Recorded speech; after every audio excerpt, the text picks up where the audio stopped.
I promise.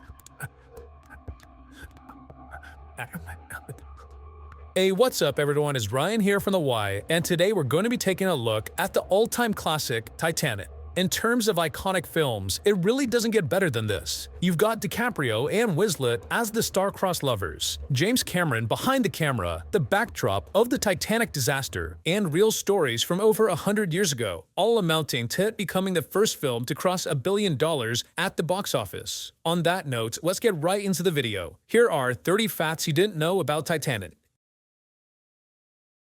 Apparently, the scene in which Rose thanks Jack for saving her life was basically all improvised. And yes, that even includes the part where they spit off the boat, as much of the dialogue was not in the script. Really try to hark it out to get some bite, or, you gotta.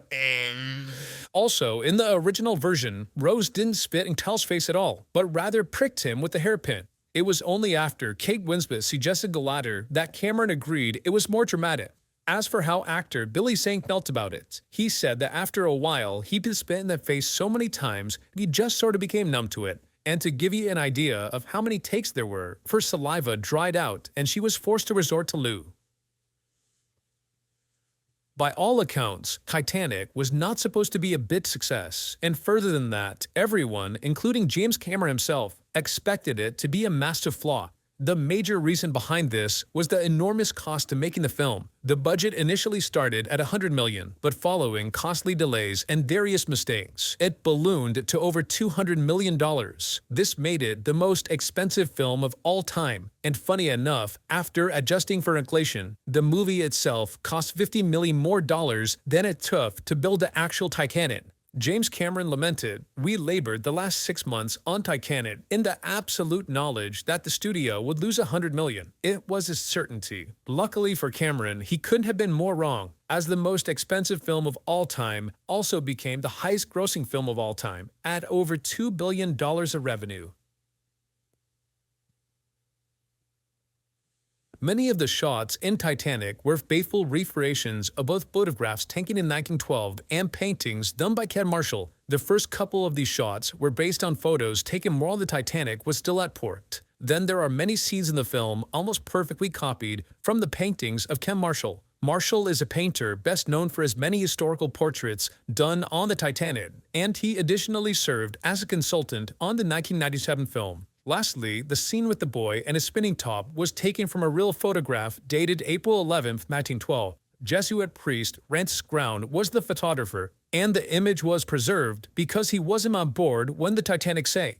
After the ship left England, it had 2 initial stops before sailing across the Atlantic. In France and Ireland, where Brown departed. As for the little boy and his family, they luckily all survived the ordeal, with little Douglas Spedden not even waking up till the next morning, safe and sound on the lifeboat. But his good fortune was short-lived, as 3 years later, at the age of 9, Douglas was hit by a car and killed.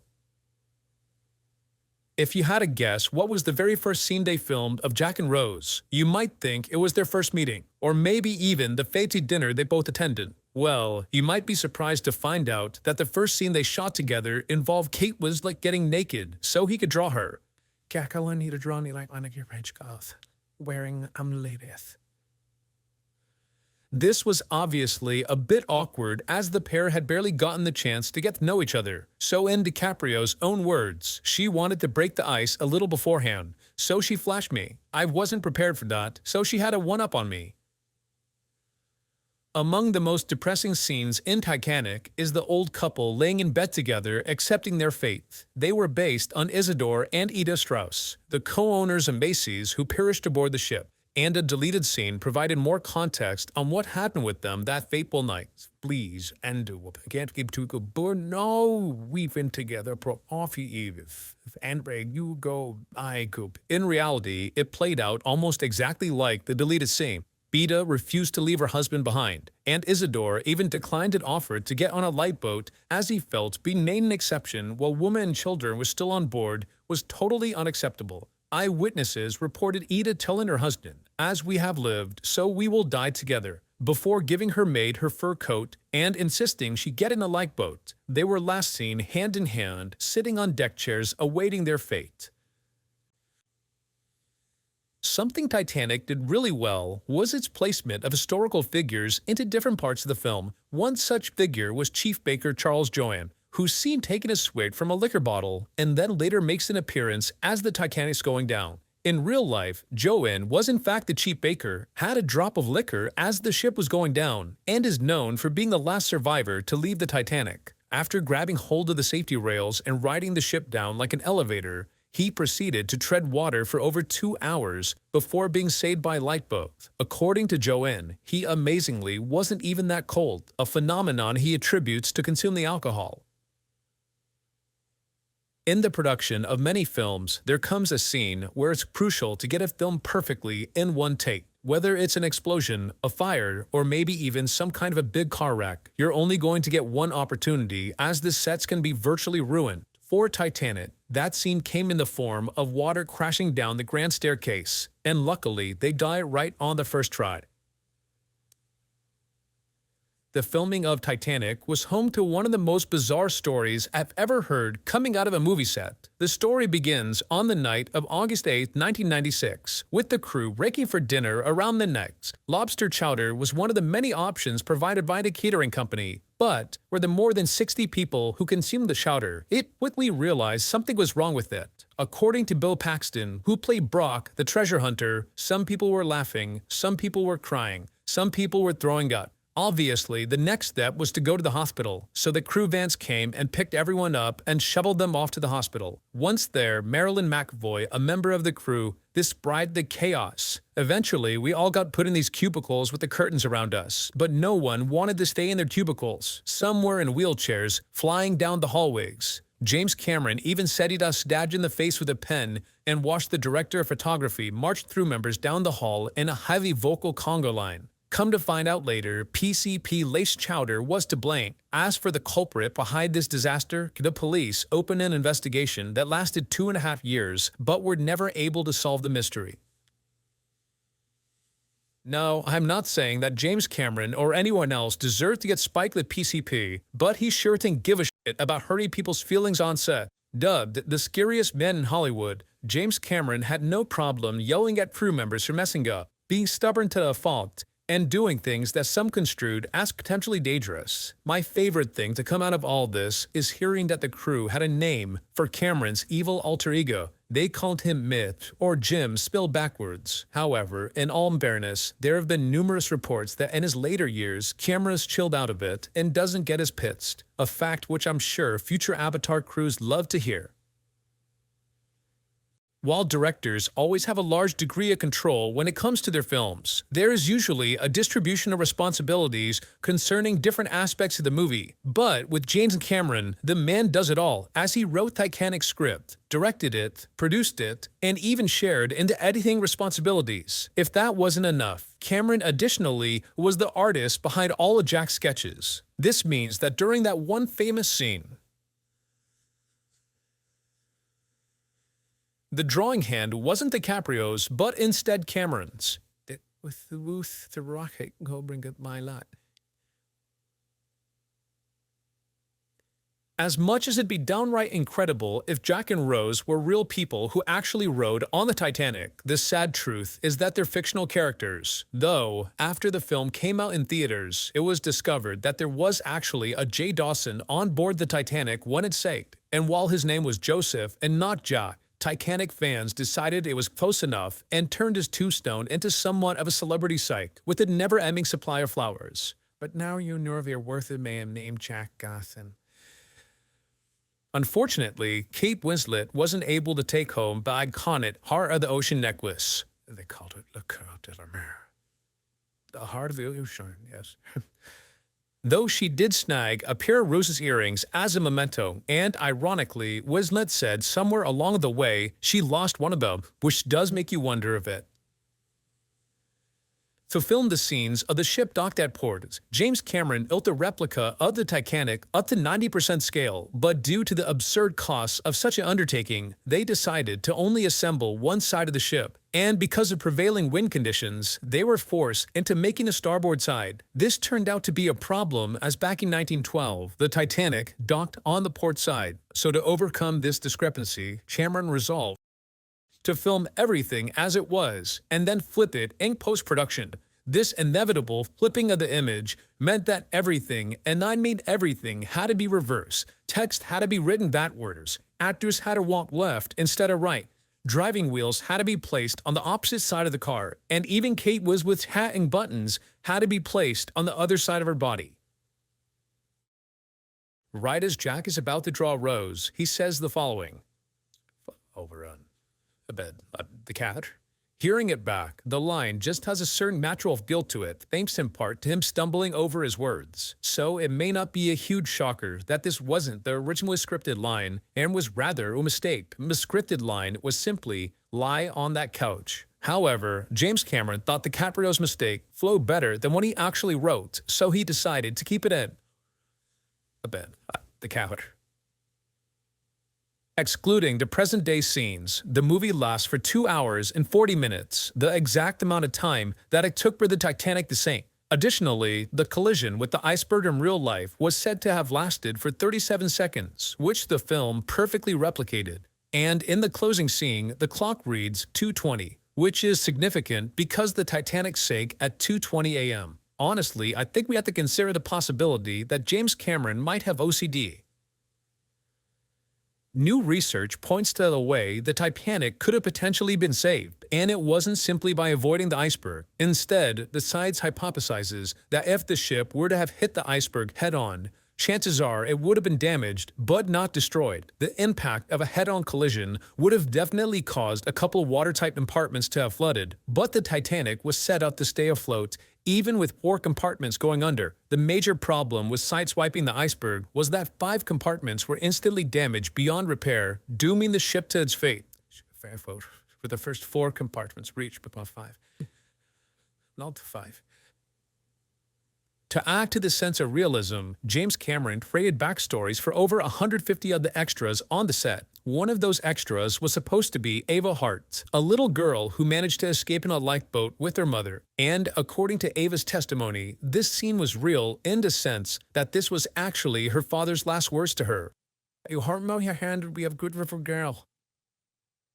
The car that Rose and Jack have sex in is a 1912 Renault Type CB Coupe de Vie. The scene was somewhat based in reality in that the car was the only automobile being transported on the Titanic, according to the manifests. And although the car was never found in the wreck, Cameron was able to create an exact replica based on documents that listed the vehicle specifications. One cool thing to note is that James Cameron showed in 2019 that even after over 20 years, the famous handprint is still there.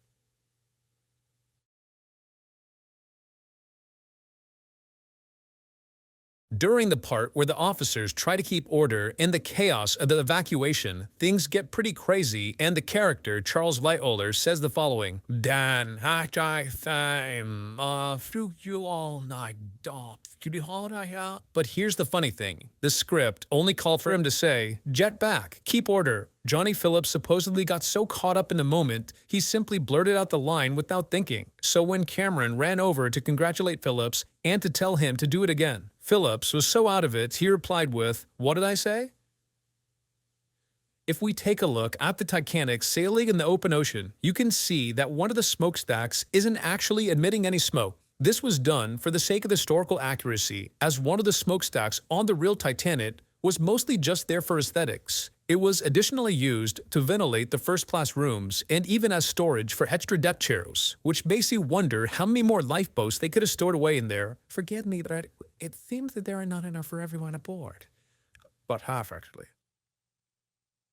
For basically all his life, James Cameron has had an intense fascination with shipwrecks. And for him and many others, the Titanic has always been the Mount Everest of shipwrecks. Thus, when he saw the 1992 IMAX film Titanica, Cameron decided to acquire funding from Hollywood so he could do the same thing. He says it was, "Not because I particularly wanted to make the movie, I wanted to dive to the shipwreck." All in all, Cameron wound up chartering 12 dives to the Titanic in preparation for the movie, though you could say the trips were more of a personal undertaking as much of the underwater footage they filmed was unusable due to many problems that arose from filming at such depths. One of the biggest questions surrounding Titanic has always been whether there is enough space on the door to fit both Rose and Jack. People argued that there was, that Rose was selfish, and so on. The question went largely unanswered till 2012, when an episode of Mythbusters tested this very myth and found out that yes, Jack should have been able to survive with Rose, especially if they utilized her light burst to give the door more buoyancy. But James Cameron wasn't having any of it and simply responded with, "I think you guys are missing the point. The script says Jack die. He has to die." Although he did conceive, a smaller door might have been more believable. Titanic is known for being pretty historically accurate, apart from a few changes made to dramatize events or to keep the focus on Rose and Jack. Although, one of the more confusing inaccuracies comes in the scene. Landlord Al, the kid, and my father, who went ice fishing at a lake with soda. In reality, this would have been impossible because of the fact that Lake Wissota was non-existent until 1917, as it was only created following completion of the Wissota hydroelectric dam. Even though this was clearly historically inaccurate, they quickly made up for the error by referencing a quote from a survivor, "It's like 1,000 knives got you all over your thigh." This exact description of freezing water was recounted by Charles Lightoller in his memoir on the sinking of the Titanic. Though Kate Winslet didn't exactly hate filming Titanic, to say she had a pleasant experience would certainly be a lie. Among her reported injuries was chipping a piece of bone off her elbow, getting countless bruises, coming down with the flu from staying in the cold water too long, and almost drowning twice. Her final take on everything was that she wouldn't work with Cameron again unless it was for a lot of money. I guess we figured out how Cameron got her to sign on for Avatar 2, and it looks like it may have come at the price of almost drowning a couple more times.